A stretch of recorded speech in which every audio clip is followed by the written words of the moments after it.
आमचं सरकार जनतेचं सरकार हे पुढच्या 5 वर्ष आम्ही जे आश्वासन जनतेला दिले आहे ते पूर्ण करण्याकरता आम्ही काम करू आणि माननीय मोदीजी आमच्या पाठीशी आहे. डबल इंजिन सरकार आहे. केंद्रातनं मोठं पाठबळ महाराष्ट्र सरकारला आहे. माननीय मोदीजी, माननीय देवेंद्रजी डबल इंजिन सरकार आहे. या सरकारच्या माध्यमातून आम्ही जनतेचा विकास करू, जनतेच्या मागण्या पूर्ण करू. भाऊ, तुम्ही असे बोलले होते की आमदारांनी सरकारवर विश्वास ठेवावा. फक्त आमदार दससाठी यांच्यासाठी ती सूचना होती की सर्वांसाठी ती सूचना आहे? नाही, मीडियामध्ये एखाद्या वेळी बोलण्यापूर्वी माननीय मुख्यमंत्री महोदयाशी पूर्ण कुठल्याही प्रकरणामध्ये काय कारवाई झाली आहे, सरकारने काय पुढाकार घेतला आहे, सरकार काय त्या ठिकाणी योजना म्हणजे एखाद्या तपासाबद्दल करताय हे माननीय आमदारांनी जाणून घेतलं पाहिजे. तपासात काही जर अजून ॲडिशन करायचे असतील, जोडायचं असेल तर माननीय मुख्यमंत्री किंवा मंत्री महोदयाशी बोललं पाहिजे. पण मीडियाच्या माध्यमातून या ठिकाणी तपासामध्ये कुठे अडचणी येतील. शेवटी एखादा जेव्हा आपण मीडियामध्ये बोलतो तेव्हा तपास यंत्रणेलाही मोठं दडपण असतं की तपासाला डायव्हर्शन मिळतं, तपासामध्ये अनेक अडचणी तयार होतात आणि त्यामुळे मीडियामध्ये बोलण्यापूर्वी माननीय मुख्यमंत्री आणि सरकारशी बोलून घेतलं तर मला वाटतं यातून चांगले मार्ग निघू शकतात. आपल्याला योग्य तपासी होऊ शकतं आणि ज्यांच्यावर अन्याय झाला त्यांना न्याय मिळू शकतो. वाल्मिक कराड यांना पोलीस अटक करू शकली नाही, शेवटी ते शरण आले, त्यामुळे पोलिसांवर प्रश्नचिन्ह उपस्थित केलं जातं. असं आहे, एखादा आरोपी जर शरण येत असेल त्यामध्ये खऱ्या अर्थाने तपासामध्ये पूर्ण त्या ठिकाणी तपास पुढे जाणार असेल तर त्यामध्ये हे असे टीकाटिप्पणी करून काही योग्य नाही. काल म्हणाले पकडत नाही. आता शरण आला तर त्याच्यामध्ये त्या ठिकाणी 10 गोष्टी करायला लोक लागतात. तर मला असं वाटतं तपास यंत्रणेवर कुठलंही दडपण तयार होणार नाही. तपासामध्ये काल माननीय मुख्यमंत्री महोदयांनी सांगितलं आहे की या प्रकरणातला कोणी आरोपी, बीडच्या प्रकरणातला कोणी आरोपी ह्या सुटणार नाही. त्याला योग्य पद्धतीचे पुरावे, योग्य पद्धतीचं चार्जशीट ही तयार करावी लागतं.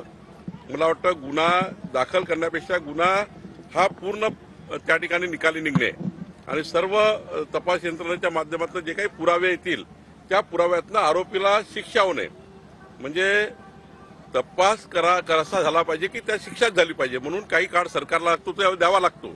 आता टीकाटिप्पणी करणारे करतात.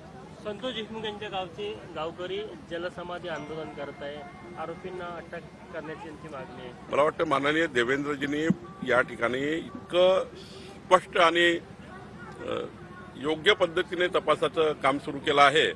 मी गावकऱ्यांना विनंती करेल की देवेंद्रजीवर आणि आमच्या सरकारवर विश्वास ठेवावा, आमच्यावर विश्वास ठेवावा. माननीय देवेंद्रजींनी सांगितलेलं आहे, आमच्या मुख्यमंत्री महोदयांनी सांगितलेलं आहे की या तपासामध्ये आम्ही अंतिम करू आणि कोणालाही सोडणार नाही. गावकऱ्यांनी थोडी तपासामध्ये साथ द्यावी आणि तपास यंत्रणेला सुद्धा मदत करावी जेणेकरून कुठलाही पुरावा वगैरे सुटणार नाही. याकरता मी गावकऱ्यांनाही आपल्या माध्यमातून विनंती करतो. अजून काही मंत्र्यांनी पदभार स्वीकारलेला नाहीये, आपण मुख्यमंत्र्यांनी सुद्धा असं म्हटलंय की लवकर स्वीकारावे. नाही, मला वाटतं की आता पदभार स्वीकारण्याकरता थोडे कमी जास्त दिवस लागतात. काही आधीच मंत्रिमंडळाच्या आधीच काही लोक बाहेर गेले आहेत, म्हणजे मंत्रिमंडळ झाल्या पूर्वनियोजित काही कार्यक्रम आहेत, पूर्वनियोजित काही लोक विदेशात गेले आहेत.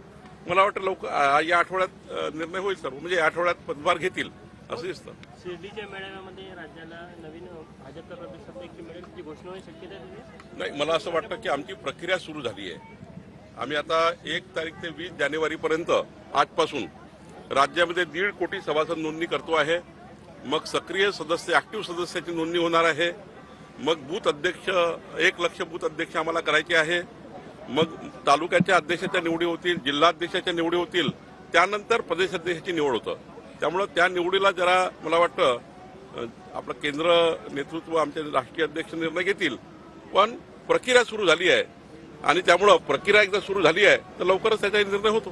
स्वामित्व कार्ड आता पुढच्या टप्प्यात कधी वितरित केलं जाईल? माननीय मोदीजी पुन्हा एकदा स्वामित्व योजनेचा शुभारंभाचा वेळ देतील आणि लवकरच मी त्यांना वेळ मागितलेला आहे. नक्की केंद्राचीच योजना आहे, राज्याने सोबत काम करायचं आहे.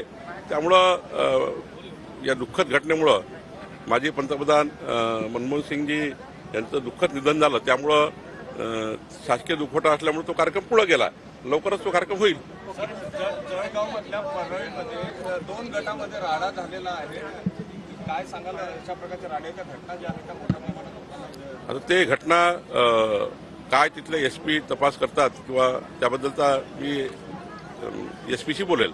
मराठवाड्याचा जो पाणी प्रश्न आहे तो अजून बिकट झालेला आहे.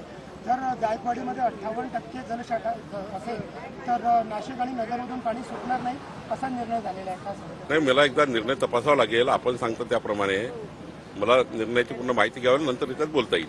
सर, अजित पवारांच्या